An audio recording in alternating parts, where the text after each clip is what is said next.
መጀመርያ ኣብ ትዘለኹሞ ሕማቕ ኩነታት ኮንካ ሓበሬታ ክትበኒ ፈቃደኛ ስለዝኾንካ የመስግነካ የቀኒለይ ክብረት ይሃበለይ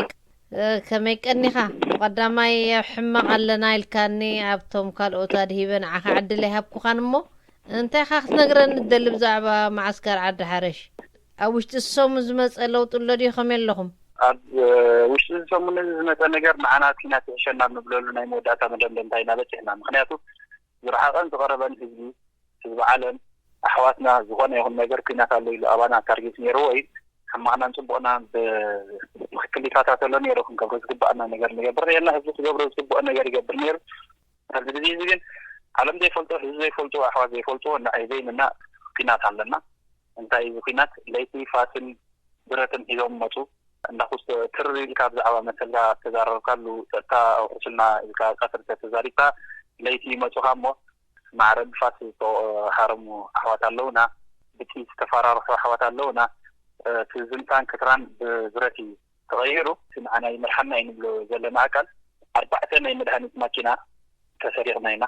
ክልተ ንብረት ዝሓዛ ካብ ኤንኣርሲ ዝበሃል ትካል ንስደተኛታት ሓገዝ ተባሂሉ መፂ ህዝቢ ተመዝጊቡ ከብቅዕ ህዝቢ ሓገዝ ከይወሰዶ እተን ክልተ መኻይን ነቲ ንብረት ፅዕነንኦ ከይደን ናብ እንዳ ፖሊስ ተሒዘን ድሓር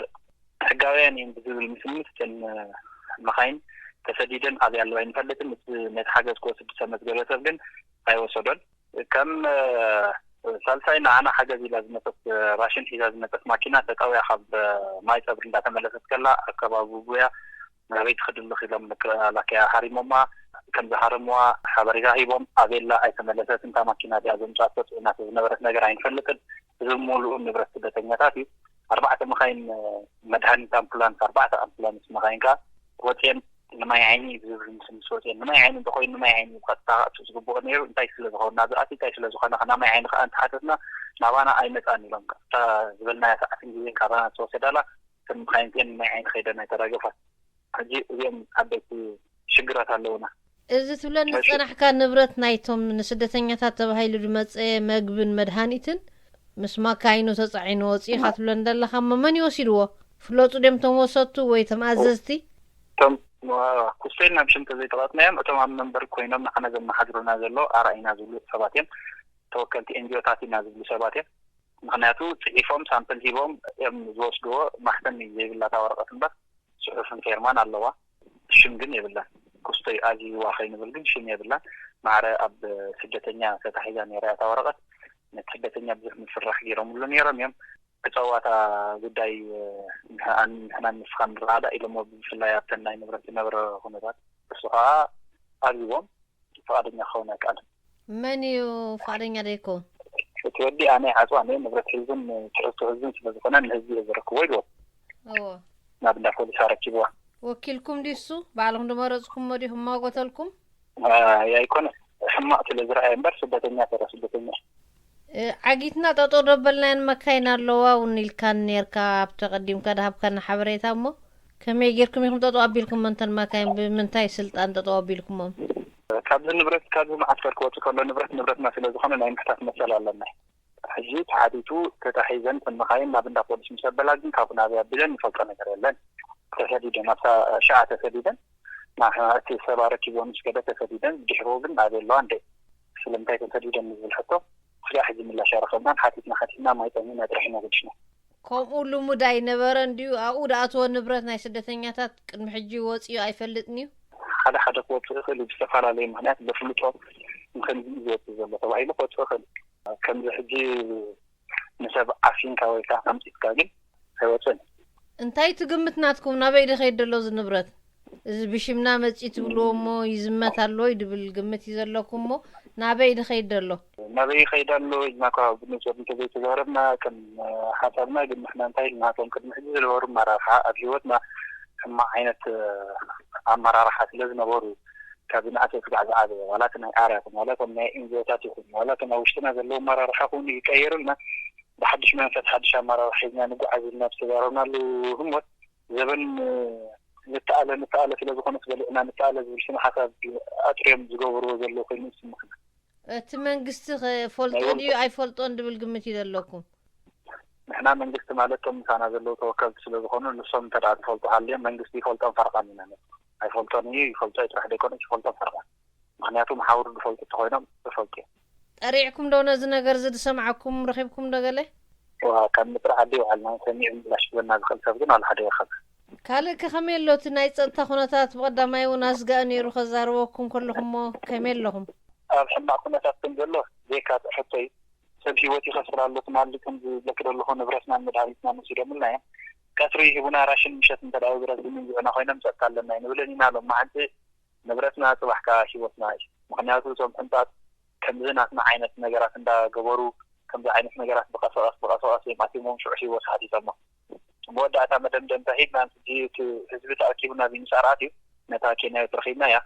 ብሕጊ ንስኣራ ውሽጢ 15 መዓልቲ ምላሽ ናይ ምሃብ ግዴታ ኣለዎ ኢሉ ምልኣተ ስደተኛ ዝሓተቱ ሕቶ እዚ ምላሽ ዝክትብ ተዘይክእልኪ ስለት 17 ሞቱ ኣብ ዓድና ክንመውት ስለ ዘለና ህዝብና ጠቕሊልና ሳንጣና ሒዝና ንዓድና ክንኣቱ ብወግዒ ብማዓስከር ደረጃ ኣብዚ ምሳር ኬድና ስመርና ኣላ ኢና ኣብዘን ክልተ ቀነ ምላሽ ክትበና ተዘይክኢላ ካብ ኣብዚ ባዕዳውያን ንመውት ኣብ ውሽጢ ሃገርና ሬሳና ሓመድ ዓዱ ክለብስ ከም ዘለዎ ኢና ወሲና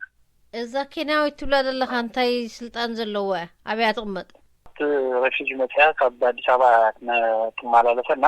ናይ ምስኣር ሓላፊት እያ ብንፅር ዓይነት ባይታ ኣለዋ ክብላ ይከኣልኒ ኣኪባትኩም ድያ ስለዝኣከበትኩም ዲኹም ከምኡ ዓይነት ጥርዓን ኣቕሪብኩምላ መሪርና ብህዝቢ ከድና ማዕፆ ዓጢና ክትሓድም በልያ ክትዕገርግር በልያ ላፕቶባ ዓፂፍና ማዕፆ ዓጢና ናይ ሞትን ሂወትን ሕጥያ ከምዚኣ ትገብሪ ፅቡቃ ትገብሪ ተመራሪሕና ንዓድና ክንከይድ ነርና እንታይ ሞይላትኩም ብዛዕባኹም ብዙሕ ኣኼባታት ይግበር ኣሎ ይረኣዱ ኣለዉ ሕጂውን ጋዜጠኛታት ይመፁ ኣለዉ ስለዚ ዓቕሊ ግበሩ ኢላትና ንክልተ ሰሙን ኢላትና ክልተ ሰሙን ዝበሃል ትግርኛ ንዓና ይርዳእና ሓንቲ መዓልቲ ክንሓድር ንዘይንኽእል ሰባት ሰግእ ዘለና ሰባት ክልተ ሰሙን ኢልኪ ሂወትና ኣብ ባዶ ክናይ ንኸውን ናያ ግን ብሕጊ መሰረት ናይ ግድን ንሱክ ክግበር ኣለዎ ስለዝተባሃለ ንሕና እውን ከም ስደተኛታት ሕጊ ሒዝና ክንከይድ ስለ ዘይብልና ዕረ እንዳጣዕመና ዝኸፈልና እንዳኸፈልና መስዋዕት እንዳኸፈልና ምስ ሙሉእ ፍቅርታና ክልተ ሰሙን ናይ ምፅናም ግዴታ ወሲኑለት ህዝቢ ድሕሪ ክልተ ሰሙን ግን ካብዚ ተኣኪቡ ንዓዱ ክኣቱ ምዃኑ ኣስሚሩ እዚ ትብሎ ዘለኹም ንዓድና ክንከይድ ማለት ናብ ኤርትራ ክንከይድ ማለት እዩ ከም ተረዲእን ደሎ እሞ ካብኡ ከፊኢኩም ተሰዲድኩም ሕጂ ናብ ዓዲ ክንከይድ ኢና እንተልኩም መን ይድውፃዕ እሶም እዚታት ይቋሞ ድዮም ክትከድሎም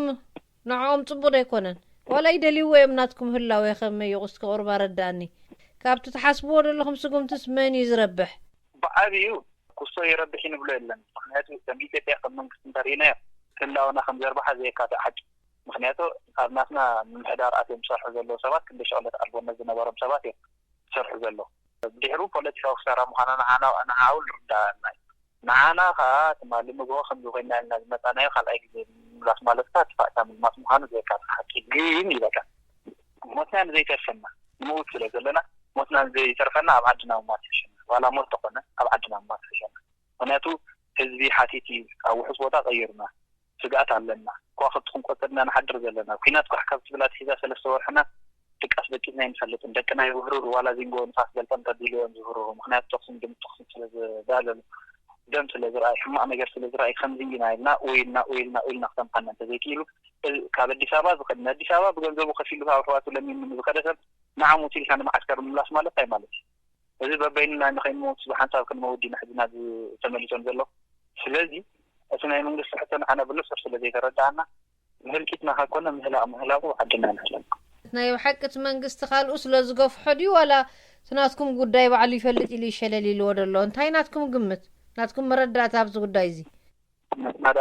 ባዕሎም ፈልጥ ኢልና እንተሞቱ ጓኖት ከለዉ ጓኖት ኢልና ካልእ ጉዳይ ገፊዕዎ ንብለሉ ነገር ተዳሃሉ ንሕና ሜድያ ንከታተል ኢና ዓለማት ካኣትዋ ይሓታ ዓለማት ሓገዝ ክህባ ይሓታ ዓለማት ውሳነታት ክወስዳ ይሓታ ንሕና ኮ ክሶም ከይበላው ድኮ ንረኽቦም ኣጋጣሚታት ንረኽቦም ኣጋሽ ከሎ ካብቶም ፃዓዱ ዝመፁ እሶም ዝህቡና ቃልን ንሕና ኣብ ውሽጢ ሓፂር መዓልቲ ድላይ ንዓኹም ድላይኩም ምግባር ንዓለም ቀሊሉ ግን ኣብ ሕጊ ውዕል ናይ ምስኣር ብሕጊ ኢትዮጵያ እምበር ሕጊ ኢትዮጵያ ብምስኣር ክምእዘን ኣይክእልን ዝብል ውዕል ናይ ቀደም ስለ ዘለዋ اس መንግስቲ ክሳብ ውሳነ ዝሃበና አንገበው ባና ነገር እንገበር አሁን ይልና ናይ መዳታ ውሳነ እዝን ተዳ ኮይኑ በኋላ ዛራሩ አክትሪ አላህ እቶም ሰባት እንታይ ይረዳካ መንግስቲ አጼኩም መንግስቲ ኢትዮጵያ አጼኩም በርናና ናኩም ካብ ሓደ ናብ ሓደ ምባል ናኩም ዝሓሸ ነገር ምባል قليل أجل مدمدم تاندات قال بقال ولا هم تزي بلغة تحجز نبرة أنت لا ينبر خالد كم بس لازم خنا نبر كم بس متخالف يعني بلغة هجي جن زي أويلو ما يكون جار بخامة كم حوات برايفت كتكرر بكلخة اليوم كخص لهم كلخة بخير كخص بخلهم بر أب ميديا أتين كزار بخلوقة قالوا أتسواتي أيرو خمس لازم خنا دخل بس لازم خنا دبليس بوليتيكا منبر مع البوليتيكا في الجهنم إذا مثلينا حجي ما نقص لذي تقدس النمبر ما نقص لذي حسب مري بالمرد أخذ حزبي بالله. حرّي يعني اللي كابتبنا معسكر حنصاص زنورو بتزوردهم متقعتي نبعد ما بخيدهم كوخا هاديمهم دو مسلو سمعمو سقم كان أوجزكم يموت كدو تحسب لهم كما يدلو تخنطات. أي بيتك أي بيرك خبط موت بخدك خلنا عندها موت حلالي أو خامنا الوقت تمت من الوقت على نجارات وخوني يقولوا إثيوبيا بتحكي في السملسكات الدنيا أمريكا في السملسكات واحدو حزين ولاد نولدو يقطع براي قتلن بقى مودات انت متناول الشيء بوتانا هجي صم زلو مخنياتكو اتم ادحرشن ما يحيننا بدحن كنتات الله خمس تصفى لهم بسنكناتكم وطع كم ادلالهم ولا سلسبحلو ادلات مخي كسرو خبل يمن بس نخمو تسلازو بهاغو يكون يموت زلو ابزلو يفلطوني انتي مو يركبنا نحن ابزلو ما ابزلو تكم سلازي يفلطو امسو ناز يموت زلوهم بس أتذكر وقعدوا عدد حركة سمون كيملا وحقي عفو كاب قصلنا قصلي بعضهم بجمر مخانم زي كاتحد مخناتي مس عربانا يلا هنا بزح شبتي زلنا هو يوارادرنا كين تجارو 5 جيرهم فيديو 5 يقبروا سجماتهم فيديو سدوا قال هو أحواتهم ديما بعدهم دنزلوا فيديو 5 الله يمسلوا أنا أنت ماكينة واحد أكشن بس بتسمع خلوا فيديو أنت راح سيلة شب خير كتر فتينة أو خلا شيت الله كنا نمشي كان تايكم سنة نفلك أبوش تما عسكرون كلنا سدتني غفينا إننا كنا نعم هاي نذكر الله دلنا ونعلمنا ስለዚህ አውሽተና ውሽት ረፊጂ ሰባይ ለኩልና አይዲ ፊድና ዘለና ሰባት ነን ንሕናውና ዘይን ተአመኑ ልደርገው ማለት እዚ ድምጽ ራዲዮ ኤረና ቶም ዝዘምኩም ደለው እቶም ብለይቲ መጽየም ዘጋፍዕኩም ደለው ህይወትና ሓደጋ ኮይኖም ትሎም ደለኻ ዕጡቃት ተራ ሸፋቱ ደም ወላ ውድባት ዕጡቃት ናይ ምስ ወያነ ምትእሳር ደሎም ማለት ምስ ሕወሓት ዝተኣሳሰሩ እዮም مدام تاناتنا وسانة فديك أنا مهانو منا أسميرنا ناي منين بخمية ما يكونن ربزلو فديك أنا يمكن من قصكم كم سلسلة برنا نعاقم سلسلة هاجر يدخلون أو حسبوتها يدخلوا أرجع أخم كحمكم منا هم جوا أو أفكم كم بقولهم الله والله ورا عبد كان بوتات تنقطع أشكال أم ولا من زنقاعكم زيكم عند بوتين تدريس حالاتكم عم ملكة حطوا يتجي ناسين نمبر كوماند بوست انت تعاليسي هيوتكم او حدا جايب لهم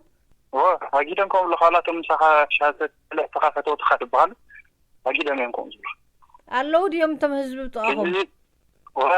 انا اقول له كتمنا مسوم كاينا بحنت زداجنا ግን عوشتكم كتقعكم مصيام عطقات حيزكمم نبوليس ركبكم سميعمو خميل يخم خون كيلو نزعت اوس كمي غيركم متسوم بطريقتكم كتمارخوم كيلكم واي كل يكو فرحي مخنياتهم معنا تحت يكون خاب حقي كابتن انقصت حريو خوانات حريو جلس لازم كل جزء فرحي وتخكل سنبر سلازلون ترغيبو كاي قد فكاني عبد السلام سني خلت ثلاثه انغول هوتيل كاي تفزمها ግን እቲ ዘውገ ማለት ክሳብ መድሃኒት ተፈልቲ ስኒ ሓበሻና ዝግበር ክሳብ ንሱ ሒዞም ዝሞቱ ሰራቂና ረኺብና ኣብኡ ሰብ ምስሓዞም ፈርሽሖሞ ኣብዞም ተለሰፊ ከድምት ማለት ዝነበረትስ ኣፌሳል ቁጣር ሒዞ መሲስ ኦረዲ ምትሓዚ ኣይተርፈነን ምስበለስ ነታ ፌሳል ቀዲድዋ ካድም ደሊ ንሱ ካድም ክደልሶም ሕዝቦ ክደሊ ክዳጋደጉ ተፈርሽሐት መድሃኒት ተሰዊራ እንታይ ምዃና ትፈልጠት ምስተሓመድ ተሓውሳ ኦልሞስት ግን ቁጣር ሒዙ ተዳመፂ ወይ መደንዘዝ ወይ መፍዘዝ ወይ ስኒ ምንታይ ክገብሮ ማለት እዩ ኣብ ማይ ኣብ ገለ ማለት ድዩ ኣብ ማይ ኣብ ምግብካ ማይ ካገብሮ مودعتا كساب مودعتا بقى تمالي بأخيبا درجة كساب فروتان سلاطة كوميدرة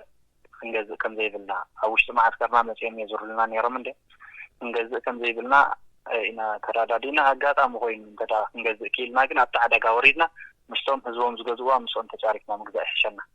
معسكرنا قربلنا انا مسيهم سلزا زور لنا كنا انجز معرق اندزي سقاتنا حجرايا اما انا مقبنا كوميدرة اب ኣብ ገዝኦም ኣስቤዛ ከምዞም ዓይነት ነገራት እንተደኣ ንስግእ ሃሊና ስኳሕ ዘይብሉ ኩናት ኢና ዘለና ክሳብ ክንዱ ዘስግእ ኣሎ እንታይ ስለ ዝኾነት ፌስታል እንታይ ዓይነት ፌስታል ነይራ እንታይ ኮይኑ ፈቲሕዋ ኢልና ሕጂ ኮነ ሓስብ ንሕና ፌስታል ቁፃር ነይራቶ ሰብ ምስ ክሕዞም ስደለየቶም ካብቶም ሰረቕቶም ሰብረት ምሳ ደሞ ትብረት ዘይብሉ ካተርን 3 ሸርሙጣ መፍትሕን ዝሓዘ ሰብ ሰራቂ ነይሩ እቶም ናይ ብረት ግን ሃዲሞ ሕጂ ንዑ ምስ ተታሃዘ ማሓዝያ ኣይተርፈንኒ ስለ ዝበለ ነታ ኣብ ኢዱ ዘላ ነገር ፌስታል ቁፃር ፌስታል እንታይ እያ ክትሓስብ ጅዋላ ንትኸሰብ እያ ቁፃር ፌስታል ተዳቐዲዱ ኣብኣት እንታይ እታ ቁፃር ሒዙ ኢና ንብል ዘለና ቁፃር ሒዙ ሰብ ክሕዞም ስደለየ መሓዙ ከምዘይተርፎም ተረጋገፀ ነዛ ቁፃር ቀዲዱ ናብ መሬት ሓዊስዋ በቲንዋ ኢና ንዛረብ ዘለና እንታይ እያ ክትሓስብ ሕጂ ከም ሕብረተሰብ እንታይ ኢልና ክንሓስብ ንኽእልና ኣየናይ ፀበል ኣብ ሒዘልና ክመፅእ ወይ ክሰርቁና መፍለዚ ወይ ከዓ መቕተሊ ስኒ ኣብ መግብና ናብ ማይና ገይሮሞ ዝኸርሱ ካብዚአን ክልቲአን ሓዲአን ምዃነን ዘይካትት ኣሎ ዲ መፍዘዚ ክትሰርቁኻ ተደልዮም ዘፍዝዙኻ ሓሪጭ ነገር ኣሎ ዲ ኮይኑ ኣሎ ብጣዕሚ ዘሕዝን እዩ መቸም እቲ መቑነን እቲ ማይ እቲ መድሃኒት ኣገልግሎት ከመይ ኣሎ ተዓዲሎም ንሰምዕ እሞ ብልክዕ ከመይ ኢኹም ዘለኹም ሕጂ ተዓዲሎም ክበሃል ይኽእል እዩ ግን ትማሊ ዝነበረ ሎሚ ዘሎ እተን 10 ኪሎ 15 ኪሎ ንሰብ የንብሮ እልየን እንተደኣ ኢልካ ጥረ ስርናይ ጥራይ ኩሉ ሰብ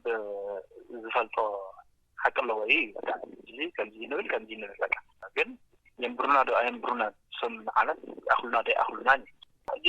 መሻርፍ ተዋሂቦም ዘረባ ኣይተዋህኑ ባል ይቐልል ምክንያቱ 15 ኪሎ ብዘይ ዝኾነ ይኹን ነገር ቀደም 100 ቅርሺ ንሓደ ሰብ ንውሃብ ነርና ኢና 95 ቅርሺ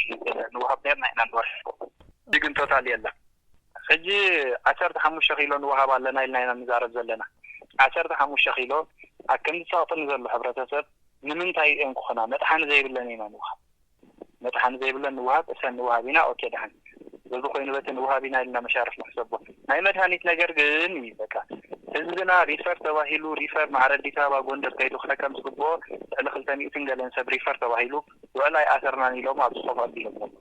እቲ ቀዳማይ ረድኤት ንህፃናት ነተን ነብሰ ጾራት ነተን ኣዴታት ከሎ ድዩ እወት ቀዳማይ ረድኤት ዝበሃል ኣብዚ ማዕስከር ኣሎ እቲ ሕሙም ተባሂሉ ክሓዊ ዝግብኦ ሰብ ግቡእ ሕክምና ሪፈር ዝተባህለ ሰብ ግን ወላይ ኣሰርናን ኢሎም ኮፍ ኣቢሎሞ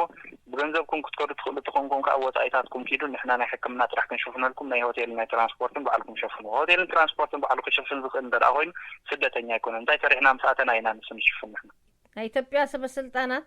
ምስ ናይ ሓለፍትና ዩኤን ኣብቲ ማዓስከር መፅኦም ነይሮም ብድሕሪኡ ዝመፀ ለውጢ ኣሎ ዶ ዋላ ሓንቲ የለን ብድሕሩ እንዲና ዞም ኩለን መኻይን ተሰሪቕና ንብለክ ዘለና ዋ7 መኻይን ምስራቕ ማለት ብድሕሮም ኮ ገለን ተረዲእካ ቁርብ ከንታይ ኢሎም ይኹን ሽዑት መፅኦም ከለዉ እንታይ ኢሎም እንታይ መብፃዕት የምልኩም እዮም ከይዶም ሓደ ንዓና ይረኸቡና ንተወከልቲ 5 ሰባት እዮም ረኺቦሞ ዝተልእኾ ናይ ይንሳር ምዃኑ ብላዕለውነት ይንሳር ከም ዝሕዞ ሕልፍ ክብልካ ናይ ፀጥታ ኩነታት ከም ኣብ ኩሉ ኢትዮጵያ ርግኣት ዘየለ ርግኣት ክህልወኩም ኢልና ይንሓስብን ኢና ዝተኻለየና መጠን ክንገብሮ ዝግባአና ነገር ከም ስደተኛ ክንገብር ኢና ኢሎም እዮም ከይዶም ዝገበርዎ ነገር ግን ኣይረኣናን ሓንቲ ወይ ዝበልካ ኔታ ንዓድና ወላ ንሞታኡ ክንከይድና ድብል ናይ ብሓቂ ውሳነ ድዩ ወላ ንፅርፂርኩም ትዛረብዎ ዘለኹም እዩ እስከሳደ ነፅረለይ መጀመርያ ሓቂ ውሳነ እንተኮይኑ እንታይ ክንገብር መስሊና ናይ መወዳእታ ናይ እንፅርፅሮት ናይ ምፍታሕ ናይ መወዳእታ ውሳነ በቃ ህዝቢ ዓለም ዓይነለኒ ይፈልጥ ህዝቢ መርሐ ንህዝቢ ብዛዕባ ሰብኣውነቱ ይቃለስ ዝብል ዓለም ንሕና ብዛዕባና ክሓስብን ክቃለስን ክሕግዘናን ንውሕስነትና ክቃለስን ዘይክእል ተደኣ ኮይኑ ኣብ ቅድሚ ማሕበረሰብ ዓለም ንሕና ኣብ ዘለና ኤርትራውያን ህዝቢ ከም ዘይኮና ወይ ሰብ ከም ዘይኮና 4 ነጥቢ መስና ቅሚጥና ኣለዉ ዝኾነ ይኹን ማሕበረሰብ ዓለም ናይ ቋንቋ ሽግር ክህሉ ይኽእል ሕጂ ብእንግሊሽ ክዛረቦ ዝግባእ ነገር ክህሉ ይኽእል በዚ ኮይኑ በቲ ግን መወዳእታ ክነስምረላ ንኽእል ኣነ ሂማን ራይት ኢሉ ኮፍ ዝብል ፃዕዳ ይኹን ፀሊም ብዘየገድስ ንሕና ሂማን ኣይኮናን ኣብ ዝብል መደምደምታ ከም ዝበፅሐ ኢና ንሕና ከም ኤርትራውያን ነስድና ዘለና በቃ ንህዝቢ ዝቃልስ ንሰብኣውነት ዝቃልስ ኣካል ኣለኹ ዝብል ተደኣ ኮይኑ ንዓና ብዛዕባና ዘይቃልስ እንተደኣ ኮይኑ ንስኹም እንስሳ እምበር ሰብ ኣይኮንኩምን ኢልና ኣሎ ካብዚ ፀና ንሕና ንዓድና ክንከይድ ወሲና ኣለና ፕሮሰስ ዘለዎም ናብ ገለ ሳልሲ ሃገር ዝተበገሱ ገለ የለውን ድመው መሊኦም ኣበይ ምኸውን ዲር ኣነ ክሰምዕ ኢላ ድማ ብቀዳማይ መፅያ እፀው የለ እንታይ ብዛዕባ ሂወትና ዘይገበርኖ ዓመት كلتا عام 3 عامات وصل بروسس 3 معاد 5 ليت نحضر زقمنا زلوات بروسسنا بحج جميرو بزح نكون بصحنا من شعره تدلينا ني هو وحصوت اوسدنا هيوتنا مصلحه مستراغ اسكبيز غباك نجر جبري يردنا يسب نبرات ايكون تنابل كاي توصل نحبز بروسسات حتى كينيز غنا بوصل بروسس عندنا نابز مدن تاتلت امبرسكا جي از وصف سي اي از وصف فلايت وصف ميديكال وصف علونا ጉዳይ መከታተሉ ለውዶ ላ ተቋሪጺ ተቋሪጽ ኮሮና ተባሂልም ተቋረጠ ቢሉት አንቶርኪቦ ኺናት አርኪቦ እንደለክ ዘለና ተቋሪጺ ሰባራ በረከ ይዝባላል እንደዛ አክል ሰባለ ሕጅብት ማስከር አድሐርሽ ብስከ በገምጋምካ ሕጂምስ ኩሉም ወጪ ኻን ሰባብ 20 ሆን ይላል አድሐርሽ ነሽንዛት ነሽ መልባና ፍናት ነበርናዮ ከለ አቶም ናይ ሕንዛዝ ናይ ሽመልባ ከተራጋጊኦም ደቁርቦ ምሳና እንደም ከመየሮም ከራጉ ንሕና ኳ ዘይተራጋና እሶም ጉዳይ ከደም ረጊጦም ዝመጹን እሺ ነገር ተዳሪዮም ኩሉ ጊዜ አሙዩ ከም ኣብ ቴንዳታ ደም ደለው ቴንዳታ ከምሎም ኦልሞስት ግን ሲሰርሕሎም ቴንዳ አተወናለው ምክንያቱ ኣብዝኽን ሓድራይ ንኽለን እቶም ቀዳሞ ዝነበርና ኣዳዓርሽ ነበርቲ ኣብ መንደቕ ኮይኖም ህይወቶም እንዳሰከፉ ከምዚ እንዳተፈጸመ ንሕና ቴንዳ ንሓድረሉ መገዲ የለን ኢሎም ኣገም ኣለው ተጫፋሊቆም ኣብተን ናይ ኤንጂኦታት ገሊኦም ኣብ ቤት ትምህርቲ ዝነበረ ገሊኦም ኣብ ገሊኦም ዘሎ ودهم كم سواتهم فترجعهم قال أبتين دخلت جلسة بقول ولا حد يزل مغنياته زورت إنت مثلنا سأبتين ورنا لقى حكم يمكن يروح كم معسكر حنسات كم شمال بار موتو ونتاتهم كم يلوتهم حرمات دنورو فشاو دحانيم ولا ما تجيزين ترخيبنا خنا رخبك فتنيا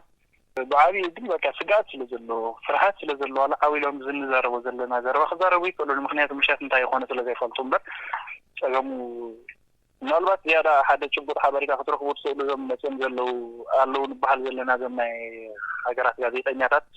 ريكيردر انت اليوم مو اتساب زبلو اب تي زوتحو عد بسيحهم انت ترانزليك خون كيلو اوكي فزي كوينو قد وحلا نسومو نسيم